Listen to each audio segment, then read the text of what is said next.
Assalamualaikum warahmatullahi wabarakatuh. Kami di sini akan mempresentasikan penilaian sumatif akhir tahun mapel PAI dengan bab ketentuan pernikahan dalam Islam. Sebelumnya perkenalkan, nama saya Niko Setiawan dari absen 23 dan rekan saya Adiatma Bisatmaja dari absen 1. Saya Muhammad Tegar Ardiansyah dari absen 19. Saya Muhammad Al-Dev dari absen 20. Saya Rizky Chandra Santosa dari absen 27. Berikut adalah daftar materi yang akan kami jelaskan pada kesempatan kali ini.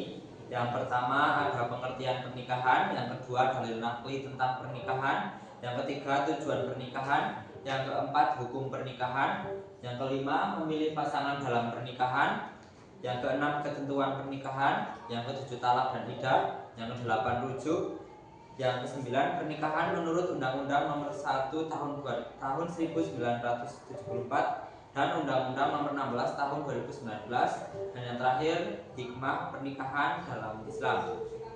Yang pertama ada pengertian pernikahan.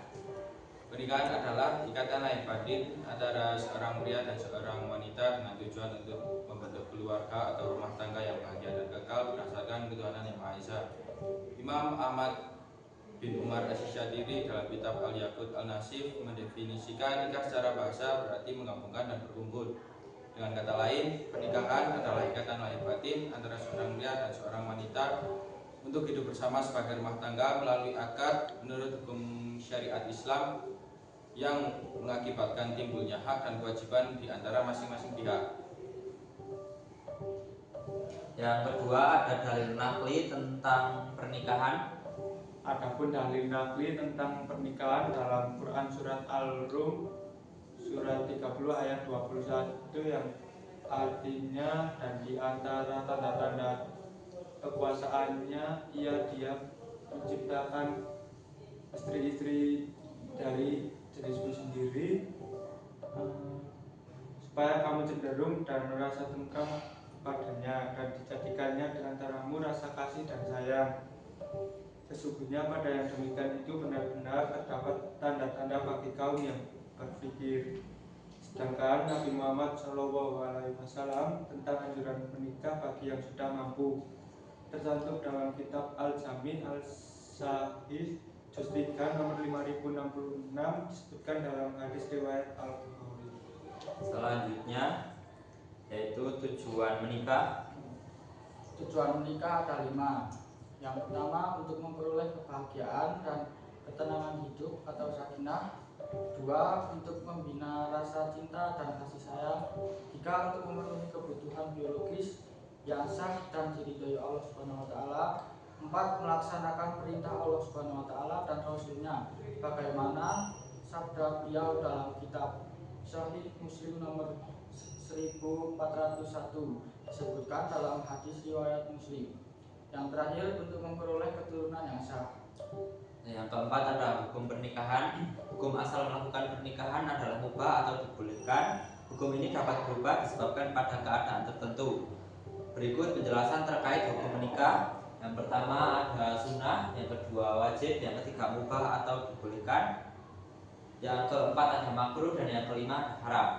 Yang pertama ada sunnah. Hukum menikah sunnah ditujukan untuk orang-orang yang sudah mampu lahir maupun batin untuk melaksanakan pernikahan, tetapi ia masih bisa mengendalikan dirinya dari godaan perzinahan. Yang kedua ada hukum wajib menikah, yaitu ditujukan kepada orang-orang yang sudah mampu lahir maupun batin untuk menikah.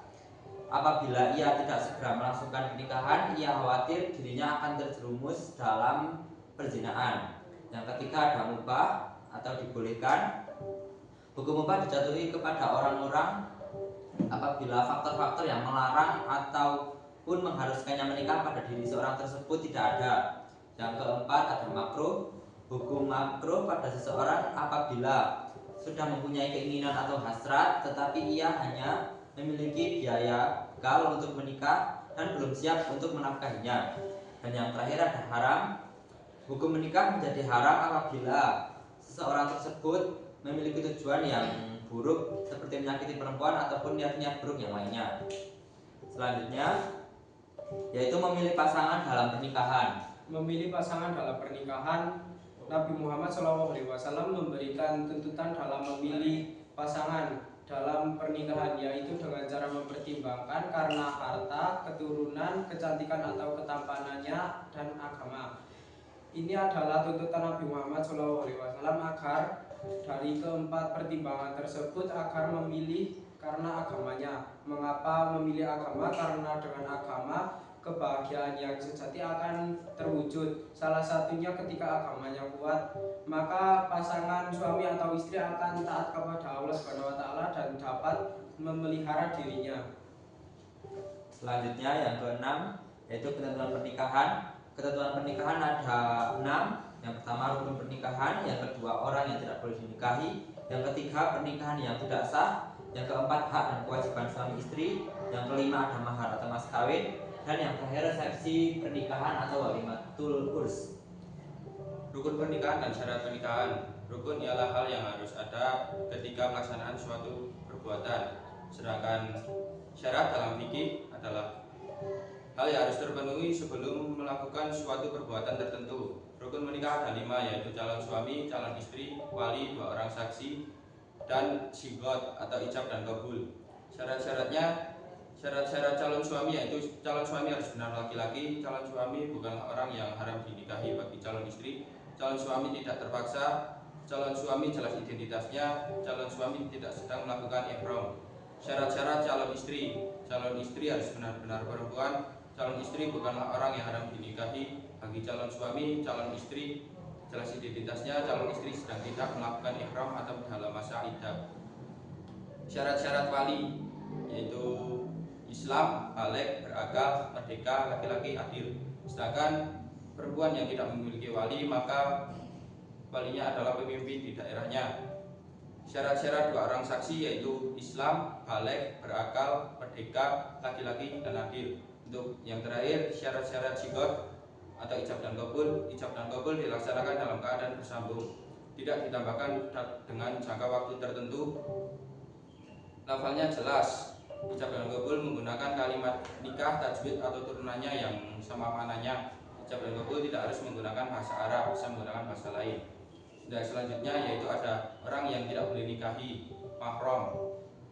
Mahram atau perempuan yang haram untuk dinikahi dibagi menjadi 2, yaitu mu'abbad dan ghairu mu'abbad. Mu'abbad adalah haram selamanya, sementara ghairu mu'abbad adalah haram ketika masih ada ikatan pernikahan. Ghairu mu'abbad dibagi menjadi 3, yaitu senasab atau keturunan, rodoah atau sepersusuan, dan juga ikatan pernikahan.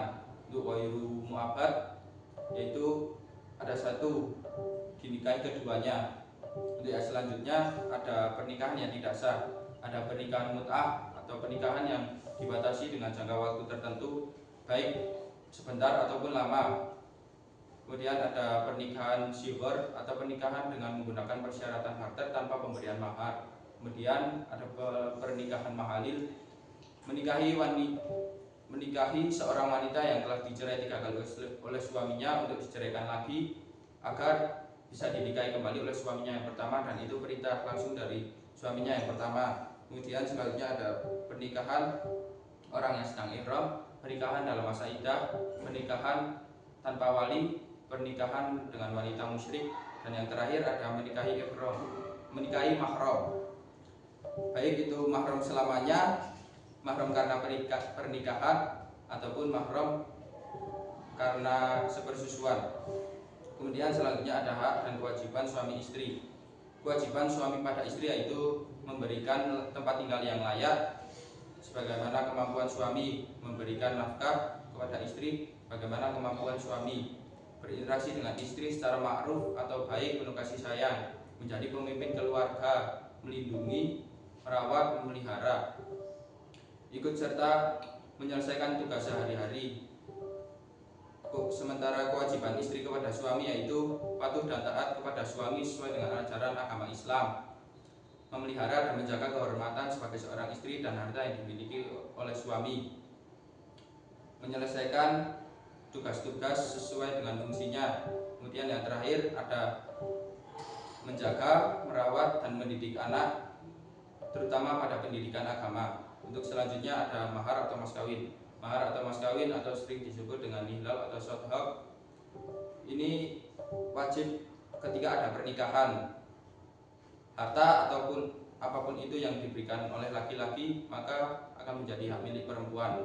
Terus selanjutnya yaitu ada resepsi pernikahan atau walimatul urs. Walimatul urs atau biasa sering disebut dengan resepsi pernikahan. Kata walimah secara bahasa berarti berkumpul. Hukum walimah yaitu sunnah dan wajib memberikan undangan tersebut kecuali ada uzur atau halangan. Tujuan dari walimah adalah untuk mengumumkan pernikahan sebagai bentuk rasa syukur atas kebahagiaan yang diperoleh dengan cara berbagi dengan sesama. Selanjutnya yaitu talak dan masa iddah. Yang pertama adalah talak dari segi bahasa artinya melepas ikatan. Maksudnya di sini ialah melepas ikatan pemikiran pernikahan.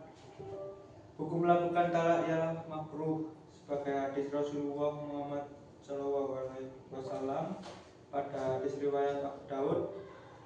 Namun hukum tersebut dapat berubah sesuai dengan kemaslahatan dan kemudaratan berlangsungan ikatan pernikahan. Macam-macam talak.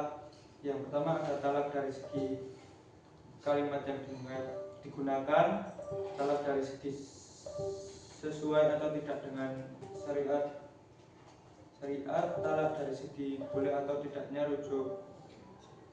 Masa iddah adalah masa menanti yang diwajibkan kepada perempuan yang ingin menikah lagi setelah diceraikan oleh suaminya, baik cerai hidup atau cerai mati.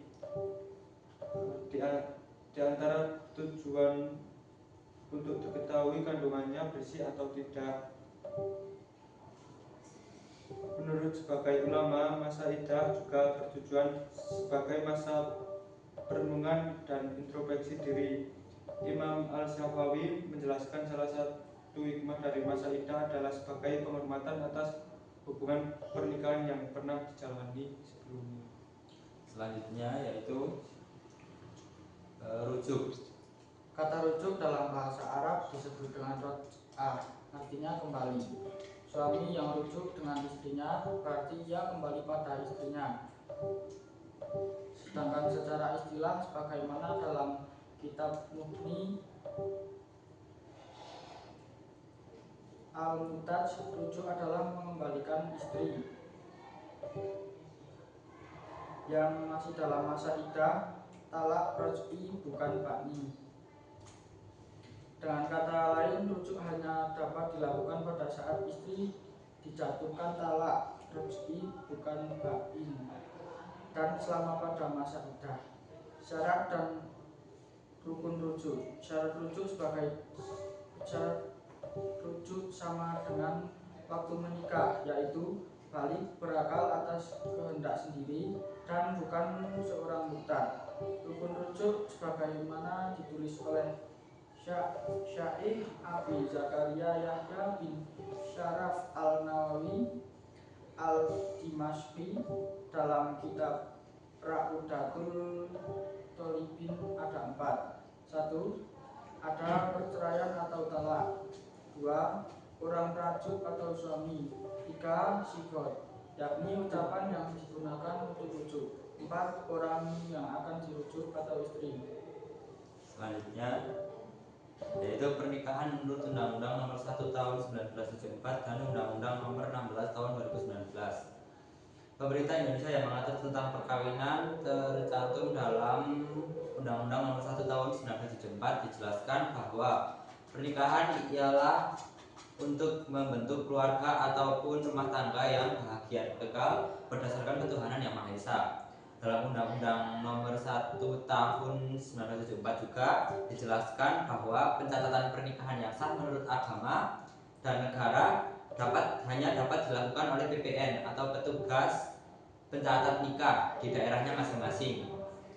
Hal ini terdapat dalam Undang-Undang Nomor 32 Tahun 1954. Sedangkan Undang-Undang Nomor 16 Tahun 2019 ialah perubahan dari Undang-Undang Nomor 1 Tahun 1974. Perubahan diantaranya adalah persamaannya usia minimal pernikahan yaitu 19 tahun bagi laki-laki maupun perempuan. Usia ini dinilai dan dimaksud sudah matang jiwa dan raganya untuk membangun rumah tangga ataupun pernikahan yang baik dan tidak bertujuan pada perceraian. Dan juga untuk mendapatkan kualitas keturunan. Dalam Undang-Undang nomor 32 tahun 1954 juga nikah rujuk dan talak dapat dicatat dan dapat dijatuhi hukum. Selanjutnya yang terakhir yaitu hikmah pernikahan dalam Islam. Hikmah pernikahan dalam Islam, yang pertama dapat melaksanakan perintah Allah Subhanahu wa taala dan Rasul-Nya. Yang kedua, terbentuknya keluarga bahagia dan saling menyayangi. Yang ketiga, terjalinnya hubungan yang diridhoi oleh Allah Subhanahu wa taala antara laki-laki dan perempuan. Yang keempat, mendapatkan generasi penerus, mendatangkan pahala dan menjauhkan dari dosa besar zina. Yang kelima, terjalinnya tali silaturahmi antara keluarga dari pihak suami dan istri. Yang terakhir, membukakan pintu rezeki dari Allah Subhanahu wa taala yang sah. Selanjutnya kita akan menampilkan contoh video akad pernikahan.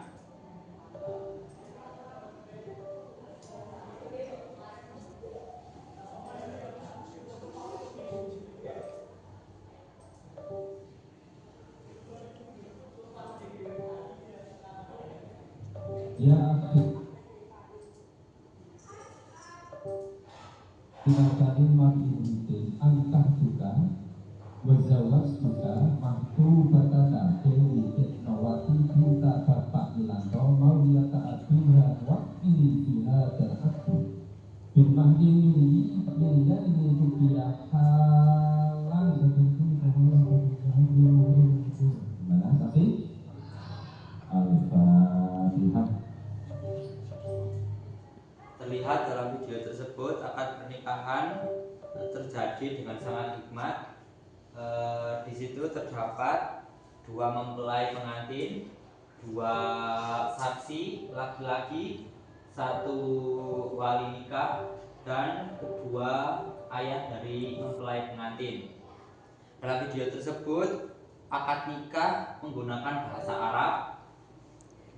Dan dalam video tersebut kita tidak menemukan adanya mahar yang ditampilkan ataupun disebutkan. Mungkin itu sudah disebutkan atau ditampilkan sebelum video ini dimulai. Setelah tadi ijab, terus qabul, lanjut berdoa dan menandatangani buku pernikahan. Sekian presentasi dari kami, kurang lebihnya mohon maaf. Wassalamualaikum warahmatullahi wabarakatuh.